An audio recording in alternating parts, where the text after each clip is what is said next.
Alright guys, what's going on? Hey, there we go. Figured to make a video today. Been feeling sort of bad, so was reading some of the comments there, and somebody was wanting to know about different Volkswagen cases, and so I thought we'd just go over some different cases that I have, and how they progressed over the years, different things we do when we race them, and why this case is turning out to be one of the cases of the choices. You know, if you're building a motor, it's a good foundation. Try to keep this not blurry. Let me see. We'll start, of course, with the. Let me get the stand so I don't shake you guys to death here. Oh.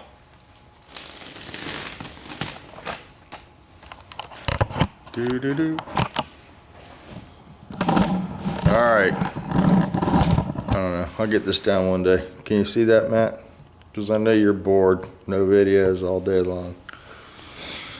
And seen some new videos. Pretty cool stuff. Some guys making videos showing their cars in their garage, blowing the dust off stuff. So one guy's got an old street rod that he's put 1,000 hours in. He's wanting to sell it now. Thought that was a cool video. Walked us around, showed us the car. It needs a lot of body work, but it's pretty cool. But back to the cases. This would be a Autolean aluminum case. It's got a raised roof on it. Can you see that? Yeah. Raised roof, 10mm studs, extra thick deck. This particular case is cut for a 90.5 cylinder. The case is clearance for up to a 86 crank. It's been relieved in the cylinder area. I believe you can buy a couple different model cases that have the cam dropped if you want to go bigger with the crank. But for building a motor at home, and this is a pretty good piece. This block is a lot heavier than the factory Volkswagen block. It is all aluminum. There's some pros and cons from that. There's a couple different versions of these blocks. This particular block happens to be solid behind number 3. It's cast that way. That's not welded in. That's good. A lot of the old cases, they used to weld the gussets, and they'd weld behind number 3, and then your case isn't straight anymore, and you have to line bore it. And there's pretty significant horsepower loss when you line bore a Volkswagen case. So a lot of guys will argue that, but those are the guys that aren't making any power. So this is the big hunk of aluminum. It comes full flowed for a full flow oil system if you want to do that. It comes pretty much ready with everything that you need to build a hot rod Volkswagen motor. There are some things you have to do. These plugs all have to be taken out and resealed. These particular blocks, if you buy the block from CB Performance, it doesn't have this issue. If you don't buy it from CB Performance, you will have this issue. This side of the block is machined flat and on the deck. And when we come to this side, we have a lip. And I've built several of these. I have the shim up there. I think it's 5/1000ths. You have to add a 5/1000 shim to get the deck equal on both sides. So whatever spacer you run on the motor, you always have to put a shim over here. Now you could take it and go have it decked, and you can do that also, you know, but you'd still have to run the shim to make it parallel with the other side, even if you decked it, unless you decked both sides, and then, you know, you could do that. And that's what CB Performance basically, it has a program, I think, and they clean theirs up. It's a little more ready to use, you know. So anyway, that's the new thing. These things are really heavy, man. Really, really heavy. This is an older case.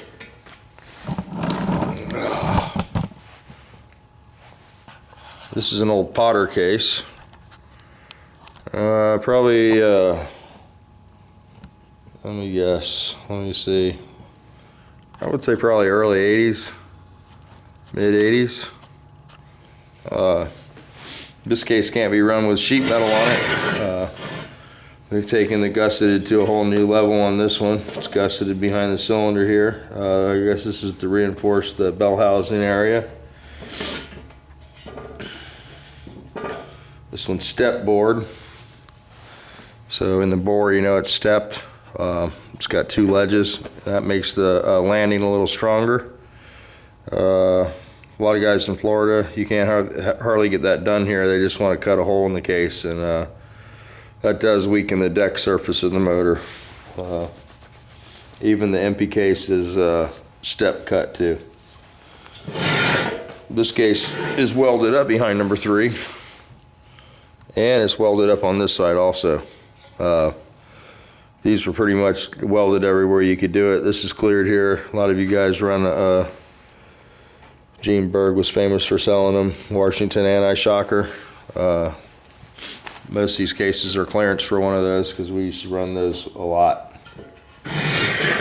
Got gussets welded on the front of there. Again, yeah, this is a case you can't use sheet metal on. And this case is also drilled for the 14mm studs instead of the 10s. So that's an old race piece. I believe that case is line board too. So that's why it sort of sits back there and collects dust.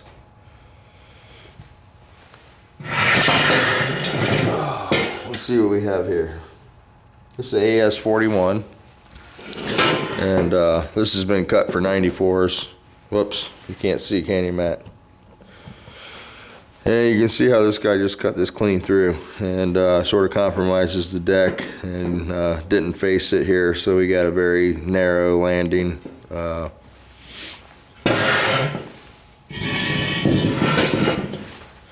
In comparison to the landing on this case, which is much wider and much stronger. We built quite a few of these aluminum cases between me and Scooter. Scooter's built, I don't know, they have 2 or 3 down there, and I built 4 or 5 of these motors. And I haven't had the pleasure of going back into one of mine yet, but their Scooters are a little more on the radical side, and they service them on a regular basis. And the aluminum cases, man, when you take them apart, it almost shows no sign of shuffling in the main areas, and they're just, you can really abuse them, and they hold up really well. You gotta check the clearance in the lifter bores on these again. You know, it's just basic cleanup stuff if you buy one. These run about $800 now. If you buy a mag case nowadays, I think they're about $680. By the time you have the machine work done, you know, you're going to be up there probably in the same price range as this. A lot of the guys like the mag cases, but you know, there's a limit on how much crank you can get into one, and they're just not as strong, you know. Some guys think they're faster, and it might be, but man, that's pretty much foolproof as long as you take the steps to make sure everything's clean, deburred, and sealed up. They did have an issue with these leaking through one of the studs. They had drilled through the into the oil galley, and it wasn't a blind stud. And that was one of the problems that I saw with these when they first came out. They've corrected that now. And if you have one of those cases and you have a constant oil leak, you can take the stud out and you can put a blind stud in there and put a little Yama bond behind it, and that'll fix that issue. All right, here's an older race case.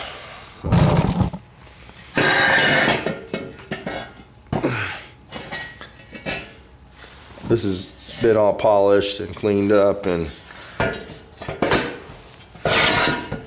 I want to say this is AS41 also.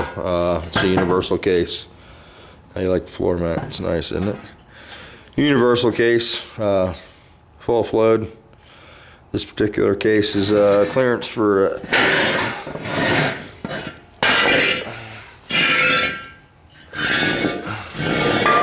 this case was clearance for 84 crank. And these are some of the areas you have to clearance. You know, the reef of the case for the rod. Down in the cylinder area. That has to all be done by hand, or you can send it to Remco. They can machine it. If Remco's still out there, I don't know. Or you can buy this one with everything done. So this case just eliminates a lot of the hand work and having to fabricate a lot of stuff. This case is not welded behind number 3. There again, we don't like to weld them up because it warps the case, and then you end up having to line bore your new case, and defeats the purpose of buying a new case. This particular case I think went 924 in the quarter in a Carbon Gia. It was in Abracadabra, and I just had several passes on it, and never had a problem back there from not being welded up. So I think guys later discovered that there was less value in welding that up and having to line bore the case and lose the horsepower. So all the oil galleys on this case have been tapped and plugged. Even where the oil cooler went, everywhere. It's full flowed. I probably already said that. I think these lifter bosses have been chamfered and machined down for high lift cam. This case is still in really good shape. Never had a line bore on it. But yeah, this case is really nice shape. I forget what happened with it when Scooter condemned it for some reason and threw it on the side of the building, and I ended up fixing the front end or something for it. I don't know. So we got, this is a real rare hen here. This is something a lot of you guys will probably never see. Let me see if I can focus now. This is a real jewel. This is an AS41 German case, and it's a German H. Very rare. This particular case is cut for 88s, and it's clearance for an 82 stroker crank. This was an old class motor, 82 by 88 motor, back from the old racing days. It's got some serious weathering on it. It got set outside for some reason, and but it's still a goodie. It needs to be cleaned up. It's also a universal, so you could put this in a bus. So, and it had a Berg four-quart sump on it. So this is a project waiting to happen. I need to find some machine in 88s. So that's an old one. And then this one here. This is your standard old school, full flow, tapped and ready to go for a full flow. This is a AS41 machine for 92s. Has the case saver inserts in it. And, this one's been welded up behind number 3, and it's also been line bored 20. This particular case, I've tried to put 2 cranks in and haven't been satisfied with either one, so it's been condemned twice. I don't know why I keep it, but I replaced this case with one of these for a customer, and he didn't want this case, so I think I gave him a little money off the install on his motor, and took it on trade, and it was a pretty good decision for him because it hadn't been worth the shit for me. But that's a few of the cases, and maybe that answers your question. I don't know. So I like that case there. You know, if you can't afford a Potter or a TFX, you know, the CB Performance case is pretty top notch. Pretty strong piece. Relatively cheap when you consider all the features it has. And the only downfall is the weight, you know. So that's about it. I cleaned up the garage a little the other day. We got the Greg Porter polka dot towel on the ground still. And yeah. Let me make sure I don't have this thing zoomed in there anyway. So anyway, today the old body gave out at about, I don't know, 2 o'clock in the afternoon, and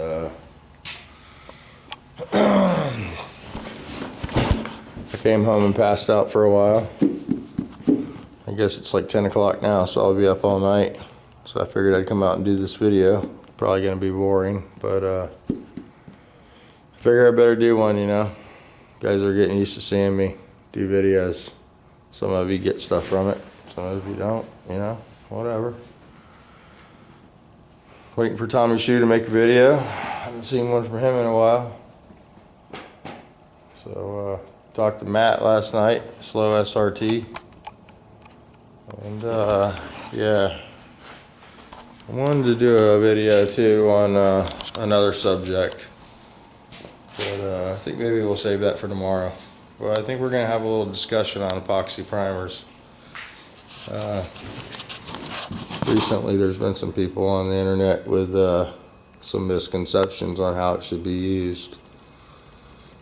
So I went down to the PPG store today and happened to pick up a tech sheet, and did read through that. There was some really interesting stuff in there, and I think we're just going to go over the tech sheet. We'll just review the tech sheet. And it's just like I tell all you guys, doesn't matter if you're using Diamond, PPG, Matrix, ICI, whatever you're using, man. DuPont. Before you spend the money, man, go into the paint store, ask for the technical sheet, learn about the product, learn how to prep the surface, learn what the product's used for before you waste your hard-earned money. Doesn't matter what brand you use, it's all expensive, and you know, we want to do it one time. And I think that's the whole reason I made this channel. I've talked to a couple guys now, and some guys don't like making videos to correct people. And I don't know if I'm correcting people when I'm just preaching basically out of the tech manual. I'm just telling you how the product's meant to be used.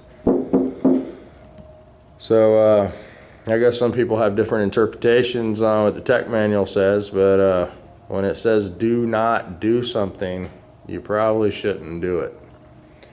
So we're probably getting too deep into this conversation. We're going to save this for tomorrow. We're going to have an epoxy primer video. And when to use it, why not to use it, and all that good stuff. And why it craps on you.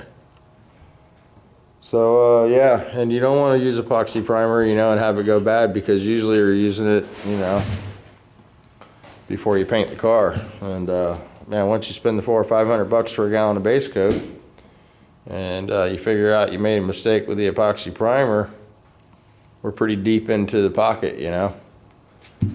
So anyway, I'm gonna go download the video, spin around. Yeah. So there's a few of my little cases that I have around here. Little projects. That one will be first to get built next, I promise. I don't know what I'm going to put it in. I was going to put it in the bus out there that I can't get the windows in, so. I talked to Gaden today. He's coming by tomorrow. He wanted to come by today, so. I did see Gaden. He's back from his road trip, and he's leaving again tomorrow or the next day. I don't know. So maybe we'll work on the bus a little bit, or he will. And I have to work on the Mustang tomorrow and get it done, get it primered, and start block sanding that. So I'll be doing that, and the epoxy primer video, of course. So, till tomorrow, don't spray any epoxy primer. Wait for the tech video.